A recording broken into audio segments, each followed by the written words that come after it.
Maður bæði í þessum heimi og nokkrum öðrum. Ég býð velkominn Þórhall Guðmundsson miðil. Já, komdu blessaður. Blessaður. Fáðu sæti. Hjælt gott að frétta að handan? Já, síðast, það bara nokkuð góð veðráttan og svona engin ófærð og ekki neitt. Bara hefði besta mál. Já. Það er ekkert annað. Nei, ég verði að byrja á dálum 5 sko, af því að ég var í alvöru að hugsa þegar ég var að velta fyrir mig hvaða spurningu ég ætti að spyrja þig. Hvort það þyrfti nokkuð, hvort þú myndir ekki bara skynja það í hvernig gír ég ætlaði að vera. Þetta er náttúrulega mjög algengt og eðlileg spurning því að maður spyrir, lest ekki hugsanir og svona. En það var nú hér fyrir nokkrum árum síðan að þá var einn góðu kunningi minn, Haraldur Þór, sem vinur hjá Toyota, hann þorði ekkert að hugsa þegar hann var í kringu. Það var alltaf Jesú Kristi og Guð og Faðir vorið og Almáttugur og allt það því að hann þorði ekkert að bölva en eitthvað. Hann vildi alltaf vera svona voðalega kvöður því að hann hélt hreinlega ég læsi hugsanir, en það er nú ekki. Nei, það er ekki. En maður svona ósvarátt náttúrulega, ég hef gert það ómeðvitað, þá er það ekki meðvitað. Nei, einmitt. Og ég hef svarað fólki, sko. Já, er það? Já, ég hef lent í því. Svarað fólki bara eitthvað hugsanum þess? Já, án þess að ég veit hvað ég er að segja. En ef ég myndi einbeita mér mjög mikið, og ég ætla ekki að biðja þig að gera það tilraun, en ef ég myndi virkilega einbeita mér að ég að koma einhver hugsun yfir til þín, heldur okkur tækist það? Að þú sjálfstæðismæður, já.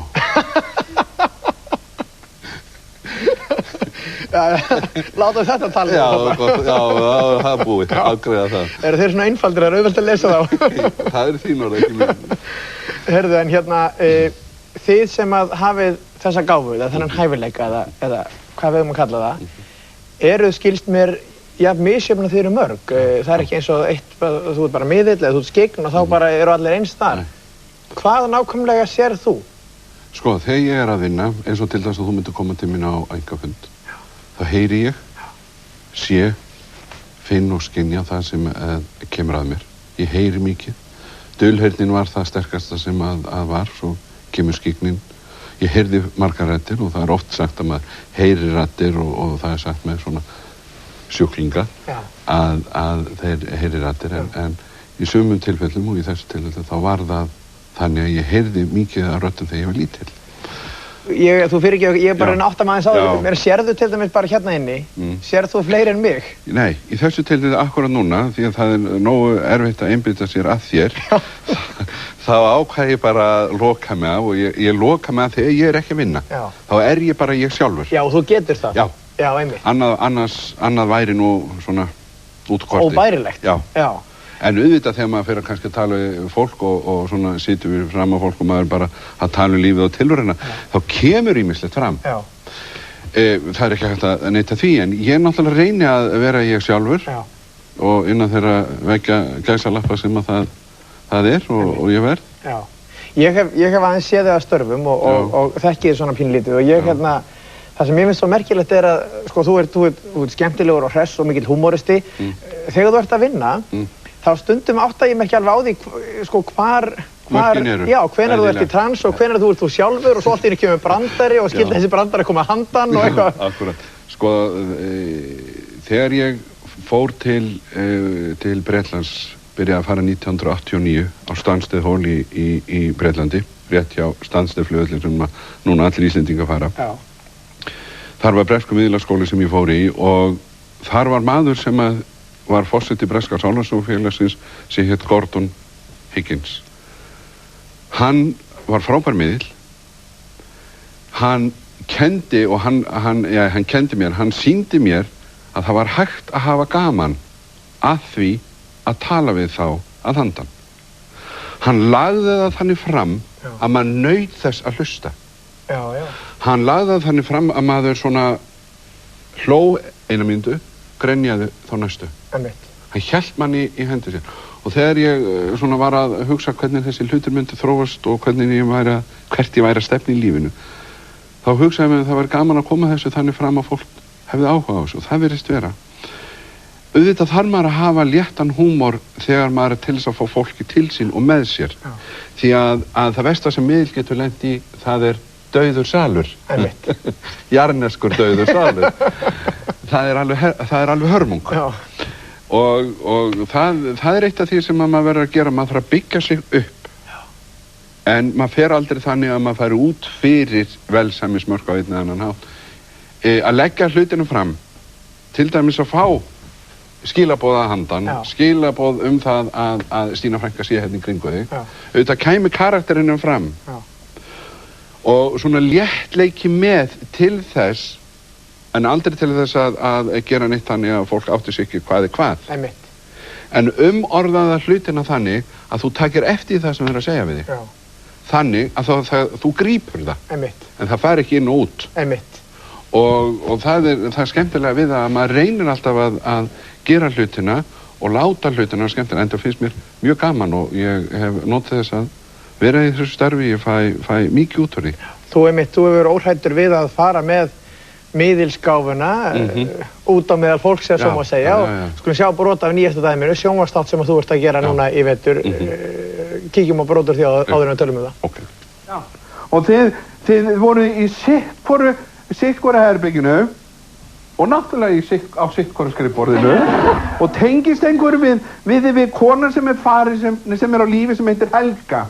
Helga, já. Er það þú? Já, ég er Helga. Já, hvað kemur þú og henni við? Systur. Nú eru þið systur, fyrirgefðu, ég meina þetta ekki í hlöku. En af hverju hún að tala um mig? Þú ert óhræddur við að gera svona hluti og þú ert óhræddur við að fara með skeggnilýsingar í sjónvarp. Þetta er átt fyrir að þú vitir að þú verið gagnrýndur fyrir það. Já, ég skal segja að ég er búin að vera 14 ári í útvarpi. Já. Ég fekk gagnrýn þá. Fólki þótti þetta skal ég segja dálítið gróft og mikið að vera að koma með þetta. Ég held að ég eigi Íslandsmet ef ekki Norðurlandum í það hvað margir fær í rúmið með mér. Og ég er mjög stoltur af því. Því að það fá margir út úr því að hlusta á þriðjudagskvöldum. Og þetta er bara næsta að setja þetta fram. Fyrirmyndin er bresk og þar bresku miðl setur þetta fram og við reyndum svona að setja þetta fram á þann hátt að við fengum góða hluti fram og setja svona skemmtilega fítusegn í þetta og einslu og svona. Það vantaði ekki áhuga fólki að koma í sal. 800 manns. Já. Og við gátum ekki tekið alla en það kannski verður. En ekkert, ef við má spyrja, ekkert erfiðara, maður hefði haldið, ég meina, þegar maður kemur til þín kannski á ekki að miðilsfund eða skyggnilýsingar eða... Einkafund. Einkafund? Já, einkafund. Prívat sjó? Já. Þá er kertið og það er rólegheit og svona. Þarna ertu með stóran sal fullt af fólki og öll ljósin og allt tæknifólki, allt sem er í hafði ekki áhrif. Það hefur engin áhrif? Engin áhrif. Ég var í Háskólabíó, ég og annar miðill Valgarð Einarsson fyrir nokkrum mánuðum síðan, það voru 1000 manns. Já. Og það hefði engin áhrif. Nei. Þannig að það er upp frá einum og inn í upp í 1000, það skiptir ekki máli. Ein spurning sem ég alltaf verið forvitin að vita. Ef þú ert með öðrum miðli, sjáuð þið sama framleiðina fólkið? Það þarf ekki að vera. Heyrið þið sömu raddir? Stundum ekki. Þú getur verið með 4-5 miðla hérna og þeir geta gefið 5-6 eða 4 mismunandi upplýsingar og gefið mismunandi lýsingar. En er möguleikið að vera með einhverjum 5 miðla og þið varu öll að horfa sama mannir og hlusta á hann og þið myndir hlæja á sama tíma og eitthvað? Já, það getur vel verið. Það fyndið. Já, það væri möguleikinn. En það er ekki kannski, það myndi þá koma þessi 4 eða 5 miðlar sem væru hérna, þeir myndi sennilega meira en 90% tilfell að koma með meiri lýsingar og sitt hvora lýsingur. Þú ert að gefa út bók sem heitir Hvað segir þitt hjarta? Já. Og þetta er dálítið merkileg bók. Það er nú bæði ljóð eftir þig ég ætla nú ekki að vera að lesa samt ljóðin þín, þau eru falleg. En það eru svona kaflar sem eru, maður getur ekki annað en svona aðeins stoppað sko. Hér er kafli sem heitir jarðafarir. Oft er fólk látið vera viðstætt eigin jarðaför. Það setur til hliðar og fylgist með. Þetta er þó ekki alltaf hægt því í sumum tilvikum er sálin ekki stakk búin til að vera viðstödd.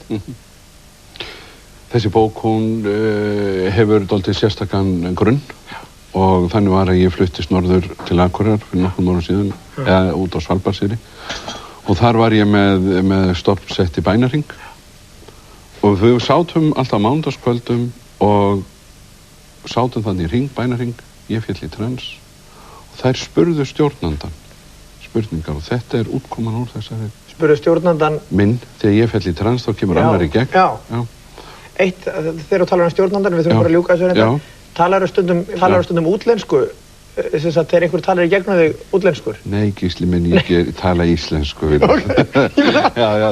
Þetta ekkert annað en íslenskt og við tölum íslensku og ég upplifir hlutina því að þetta náttúrulega alheims mál þegar fyrir handan komið því að hann búinn að vera með mér í gegnum tíðina frá barnæsku.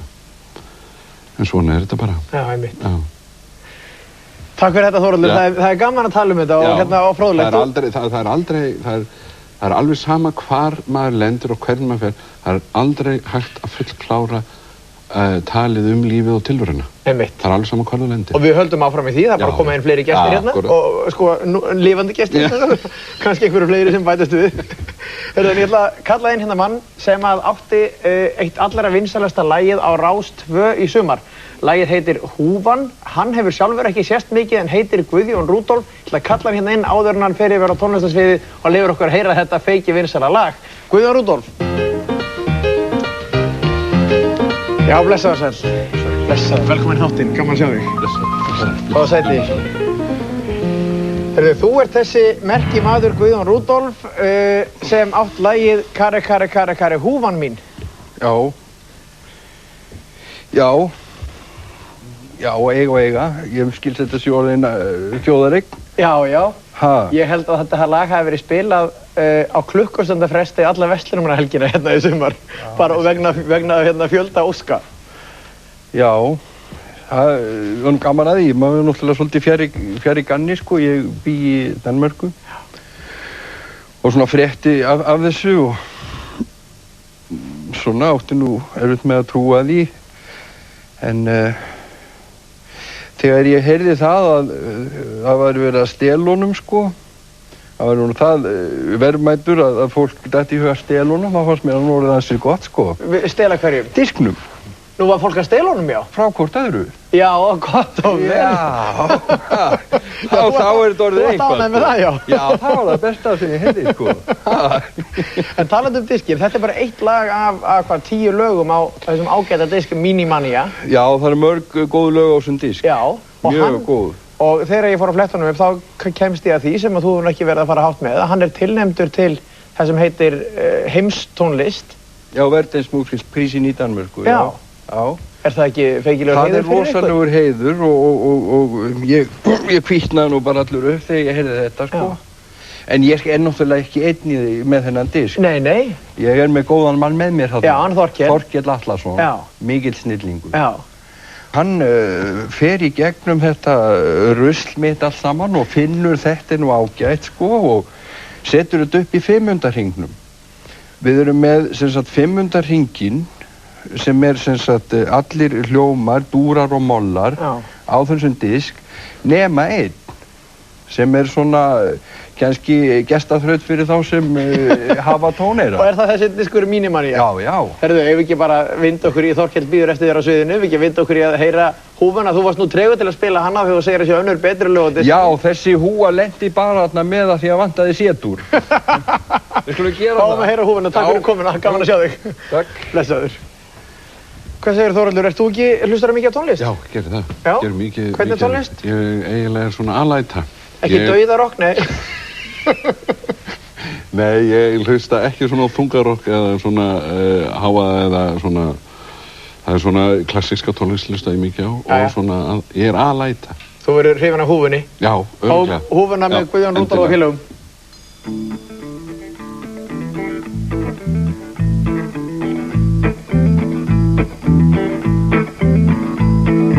Gari gari gari gari húan mín, gari húan mín, gari húan mín, gari gari gari gari húan mín, hún var hér í gær.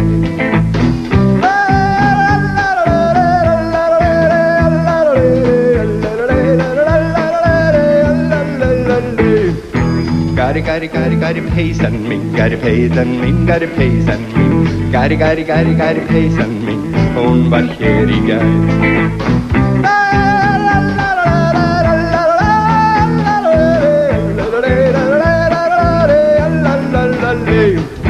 Gari gari gari gari ulvan mín, gari ulvan mín, gari ulvan mín, gari gari gari gari ulvan mín, hún var hér í gær.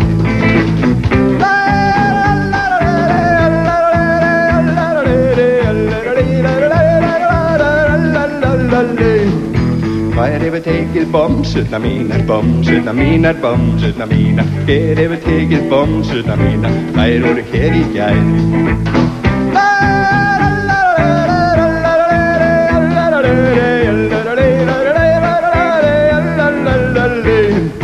Ég átti einhver staðar viskiflösku, viskiflösku, viskiflösku. Ég átti einhver staðar viskiflösku, hvar er hún núna?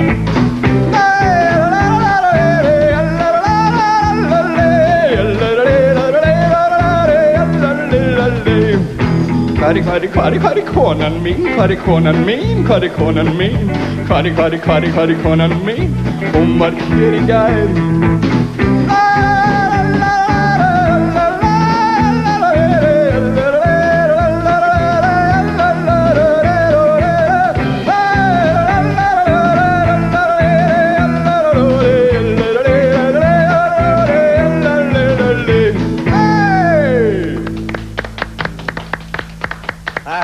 Það held ég. Þá er maður loksins búinn að sjá þetta. Já, loksins. En hvar næsti gestur? Það er rétt að fara að kynna hann hér inn.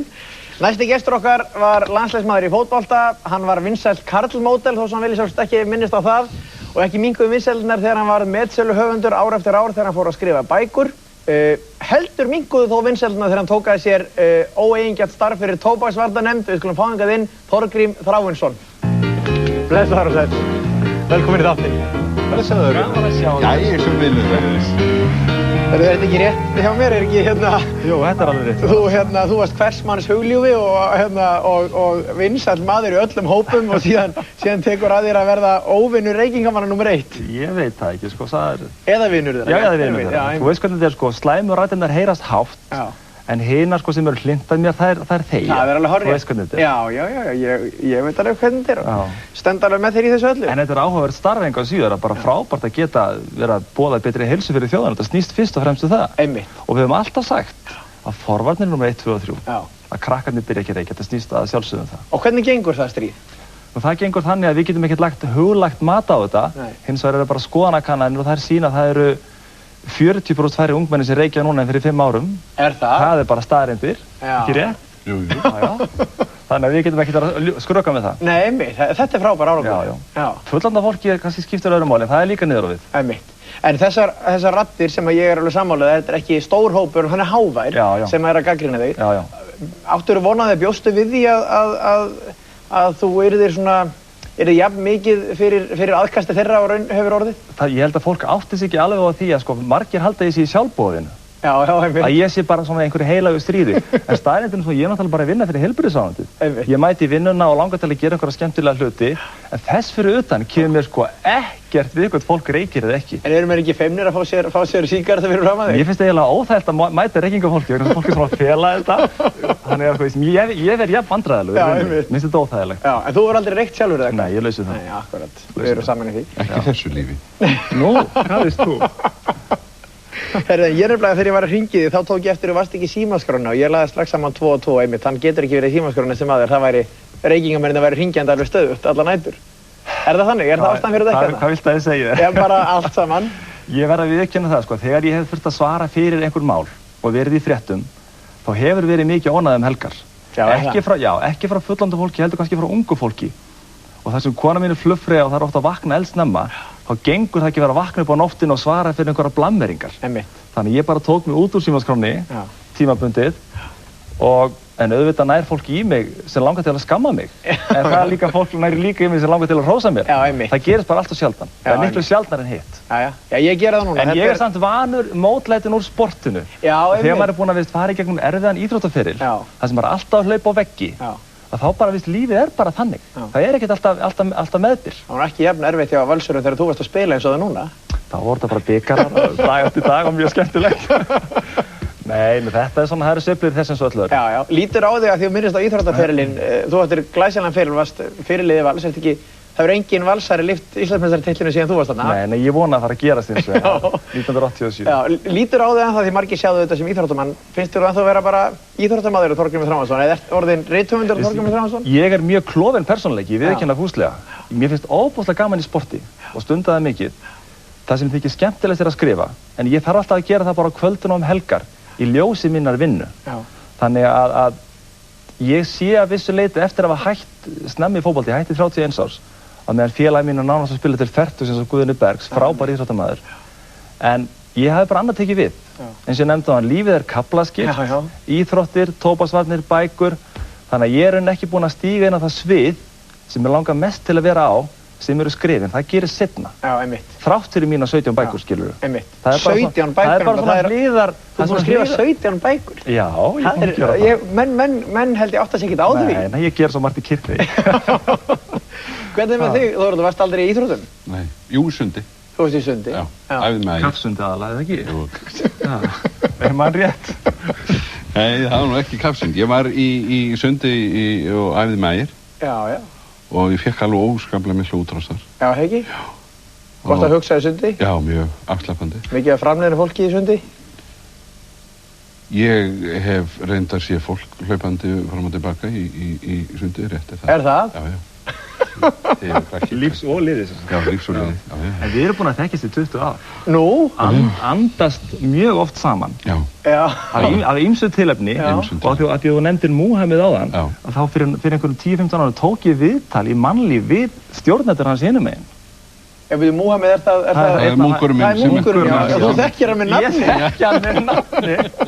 Og fleiri að hann... Ég var að byrja misti af einhverju. Þannig að ég tók mjög eftirminnileg viðtöl við hans stjórnandi fyrir nokkrum mann sem birtist í mannlífi. Nú er það? Já. Og í gegnum þetta litla dýr hérna. En ég verð þá að fara aftur að út í þetta. Ég meina, var það tjekkaður á því, ég meina, fórstu aftur í einhverja skrár, var þessi maður til? Ég er náttúrulega búinn að þekka henni 20 ára. Ég hef setið með mér setring í áraraðir. Það sem við höfum verið að anda saman með ýmsum hætti. Það verður að andast. Andast saman, já. Aðlega að draga djúpt andan, slaka og svona. Þetta er þróunarhringur, transfundur. Þannig að ég hef upplifað svo margt með honum sem ég myndur henni ekki þora að segja frá. Og hvað gefur þetta þér? Bara nýja sýn á lífið. Fullkomna sannfæringu það að það er líf eftir þetta líf. Sem kannski skiptir ekki öllu máli kannski núna vegna sem að sjálfsögðu lifa fyrir líðandi stund. En það er þægilegt að vita eitthvað meira. Og ég segi stundum í gríni en samt í alvöru að ég hef átt meiri samskipti við afa minn eftir hann dó heldur en lifandi lífi. Það er dálítið ýkt en samt satt. Og ég man því að vera að skrifa bókina Tárbross og takkaskor sem var dálítið sorgleg bók og vissi enginn hvað ég var að skrifa. Þá fór ég að fund til hans og afi kom í gegn og sagði: Þorgrímur minn, það þarf bara vasaklút með hverju einasta eintaki núna, voðalega þetta sorglegt hjá þér núna. Af hverju þetta skrifa þetta svona? Hann vissi alveg hvað ég var að skrifa. Þetta er magnað. Þetta er magnað og merkilegt. Og leiður okkur yfir í bækurnar. Hérna, þú ert náttúrulega, sko mjög góður unglinga- og barnabókahöfundur og allar bækurnar rjúka út. Hér kemur ný bók. Hún er sko, hún lítur út þess að fullorðisbók. Hún er mjög þykk, mjög massív bók. Svalasta sjöan. Ég skil hendur ekki akkurat með Beckham, hvað fyrir ekki Kenny Douglas. Það er flott að það kallaði í heimi, láttu ekki svona. Herru, og þetta er sem sagt, það er búið að vera allir bíð eftir næsta unglingabók frá þér, það ekki? Hvað er langt síðan síðast bók? Ég skrifaði síðast unglingabók 95, það eru 8 ár. Já, einmitt. Ég er neitt að skrifa nokkra krakkabækur og líka barnabækur. En þetta er svona einn eiginlega unglingabók síðastliðan 8 ár. Og ég var nokkuð lengi að skrifa hana, hún er þess svona þykk. En það má ekki gleyma því að Harry Potter er sko 800 síður, þannig að sko þetta er bara, þetta er helmingi minna. Já, einmitt. Og þetta er náttúrulega, maður sér að hérna bara fórsíðunni, hér er eitthvað par sem er ástfangið og þessi er örugglega skotin í stelpunni eða ekki og þeir eru vinir og svona. Þú lest þetta allt saman, þannig að þetta er náttúrulega eins og þú sér smá samblanda fótboltasögu. Ég veit að líka að þessari sögu við einhverja mínum bókum, þá er hún svipuð á Tárbross og takkaskor. Ég er að fjalla svona lífi og tilveruna frá ólíku sjónarhorni, samskipti krakkana, menn við lendum í mótlæti og ég spyr spurninga en ég svaraði þeim ekki sjálfur. Lesandinn þarf að svara fyrir sjálfan sig. Þú ert ekki mikið að predika þá? Alls ekki, ég passa mig á því. Reykir einhver í bókinni? Já.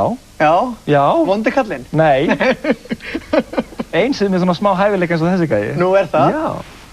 Mér finnst líka gott fyrir Þorgrímur að þú hefur húmor fyrir sjálfið þér og svona og ég veit til dæmis að á árshátíð einhverju ársæti hvort það var Krabbameinsfélagsins, þar komst þú fram í búningi sem við skulum líta á núna, það sé ekki þig í búningnum, heldur Stefán Karl í áramótasköpinu. Já, gerum það.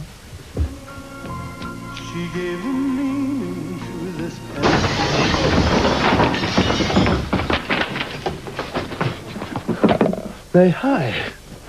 Ég heiti Þorgrímur Þráinsson. Samkvæmt 87. grein tóbaksvarnalaga er bannað að tala tóbak eða reykingar nema í neikvæðu skilningi. Enginn reykingaglæpamaður óhultur meðan Þorgrímur Þráinsson berst gegn þessari óværu. Sjást. Þorgrímur Þráinsson rétti maðurinn, réttu megin við lögin. Og ekki halda að þú sért sá sem sleppur.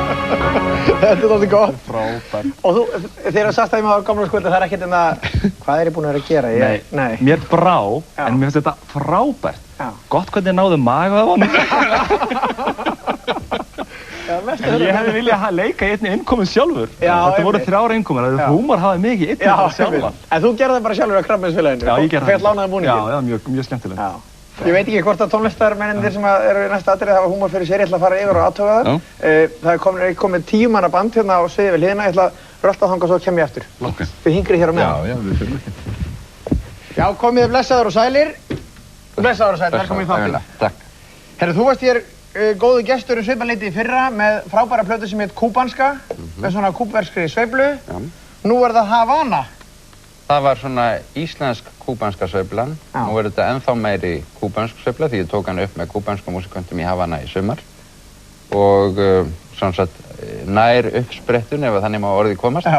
Nú steypi ég þessu saman í þessari hljónsveit sem er með mér hér í kvöld. Bæði Íslendingar og Kúbanir. 2 af þeim sem voru með mér í Havana. Já, einmitt. Og það eru hinnir þeldökku hér? Það eru trompetleikarinn Daniel Ramos með hattinn og glerugun. Einn af eftirsóttustu trompetleikurum Amigo í Havana og Kúbu, búinn að túrum allan heiminn með Buena Vista fólkinu og öðru slíku. Og svo er minn besti vinur og aðal sólisti plötunar, César Echevarría, sem spilar á tres-gítar, kúbanska tres-gítarinn. Herru, ég er búinn að hlusta á hann disk, hann er alveg frábær. Hann gefur hinum ekkert eftir.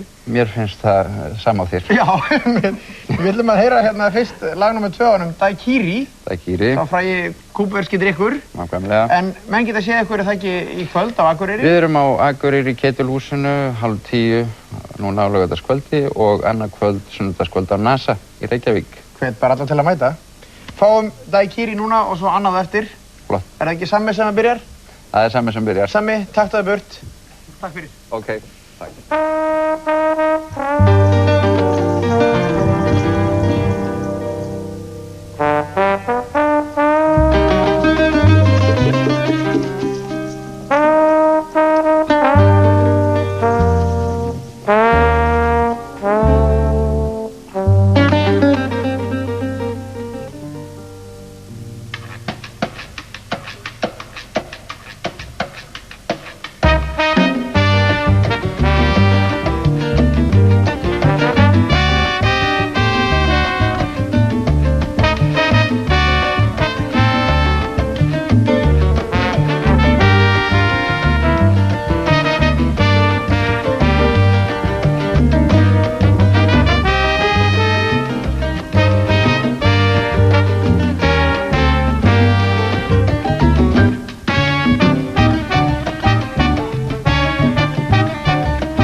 Það held ég. Nú erum við komin í latneska sveiflu og þá er rétt að fara að fá kvenfólkið inn. Já, náttúrulega. Já, við fáum hingað inn mikla hetju, margfaldan Íslandsmeistara í skák kvenna. Hún ber uppi núna þá skákvakningu sem er meðal kvenna í landinu og enginn væntanlega hefur farið varhluta af skákvakningunni í landinu almennt. Við skulum fá inn Guðfríði Lilju Grétarsdóttur. Já, komdu bless og sæl. Gaman að fá þig. Já, fá það sæti bara. Þetta eru miklu höfðingjar hérna sem við erum búin að hitta á. Já, það er ekki verið hendunum. Já. Heyrðu, hérna er þetta ekki, það er rétt hjá mér það ekki, það er, ég var að velta fyrir mig hvort að maður geti ekki talað um skákvakningu, það er aðeins þannig núna. Jú, að sjálfsögðu getur maður það. Það er bara skák í blöðunum nánast okkur einasta degi. Já, einmitt. Ótrúlega mikið að gerast. Já. Bæði á körlum og konum. Einmitt. Já, við erum þetta líka. Já, þú varst með hérna, stóðst þú ekki fyrir því sem var daginn hérna, sem að konur allstaðar að bæði einhverja frægar og alls konar fólk og stjórnmálaflokkar að keppa og veit ekki hvað. Jú, einmitt það var sko, ég var einmitt að hugsa það áðan þegar Þórhallur var að tala um Íslandsmet sitt og Norðurlandamet, við erum verið að koma í Rúmeníu og Íslandsmeistaratitla, þá er ekki sko, við erum Evrópumethafar, við íslenska skákkonur og allar þær konur sem að, þannig að Norðurlandamet sko. Já, þið hlægjaðu því bara. Og það eru 8 Íslandsmeistaratitlar, ég er með 11 sko, Nú, ok. Ég skil alveg eftir þig, já. En það var sem sagt þetta hérna stórkostlega kvennafjöltöfli í Ráðhúsinu daginn, sem er algjörlega ógleymanleg sjón fyrir allar konur sem hafa teflt. Vegna þess að við erum alltaf vanar því að við erum svo miklu minnihluta að ganga inn í sali þar sem er auðvitað fullt af fólk að tefla en nánast allir karlmenn. Og bara horfa þarna yfir þar sem að sko allar þessar konur sem eru bara þekktar fyrir ýmis afrek á öllum sviðum sátu alveg spenntar að tefla fyrir fram á skákborðin og komist færri að en vildi. Og gátu þær eitthvað? Já, veistu, þær voru náttúrulega bara ansi harðar. Það voru sko svo gaman og svo góð stemningar alltaf að ráðfæra sig við sessunautana og hlæjandi með ýmsar hugmyndir í skákborðinu. En þær voru náttúrulega miklu sterkar en við héldum. Já, einmitt. Allar sem við tölum við sagði, ég kann ekki neitt, nei, ég kann ekkert að tefla. Svo kom í ljós þær kunnu miklu meira en þær sögðu. Teflið þið mikið, drengir? Pass. Kanntu ekki manngangir eins og ég kann manngangir, það er ekki mikið meira það. Nei, það er ekki mikið meira það. Pabbi reyndi að kenna mig þegar ég var lítill að við fórum bara að gera eitthvað annað. Væri ekki ómögulegt að tefla við þeim? Myndir ekki alltaf sjá næsta leik fyrir hjá hinnum og svona eitthvað? Nei, ég reyndi að tefla þegar ég var lítill að hann fór nokkur sinn með mig í gegnum þetta.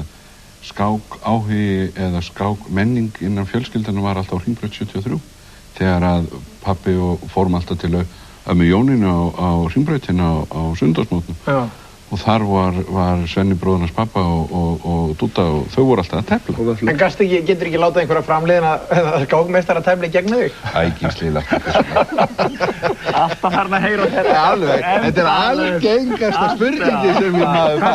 Hvað sérðu? Er það morgundagur? Ég meina þegar einhver Múhameð viðtal með einhver Múhameð frá 16. öld, ég finna við hverjum bara að búa. En þetta kemur alltaf skák við, sko, því að ég hef alltaf oft talað að skák sé bara svona röklegur leikur og rökhugsun.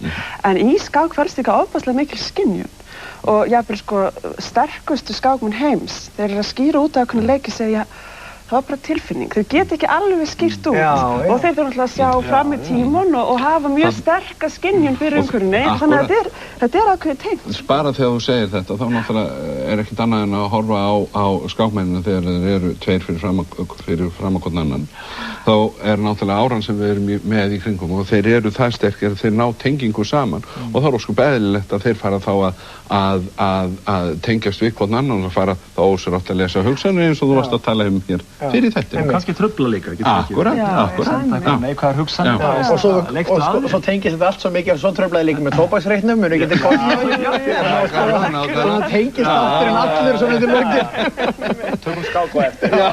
En er það þá þín kenning að eftir kannski, segjum, 20 og 50 ára eða eitthvað, þá hérna, ég meina það er ekki, sko, þú getur unnið besta kallmann í skák eftir 20 ára ef þið sýnist svo. Sjálfsögðu getur það. Og það er mínum að, ég meina, mínir hæfileikar til mér og það er þess vegna sem ég hef svona mikinn áhuga á því að hvetja ungar stúlkur til að tefla og kenna þeim og þess aftur og við allar stelpurnar í kvennalandsliðinu. Vegna þess að þegar við vorum ungar, þá var okkur ekki sinnt eins og strákunum og það staðurinn. Akkurat. Þannig að okkar hæfileikar fengu ekki að njóta sem ég hefði getið verið miklu sterkari skákmaður en ég er í dag og svo er sögur að segja svo margar. Þannig að þetta má ekki gerast aftur. Og ég held að en hins vegar náttúrulega þarf sko mjög virka stjórn, þú veist það þarf virkilega að keyra það áfram og það er barátta og allt það.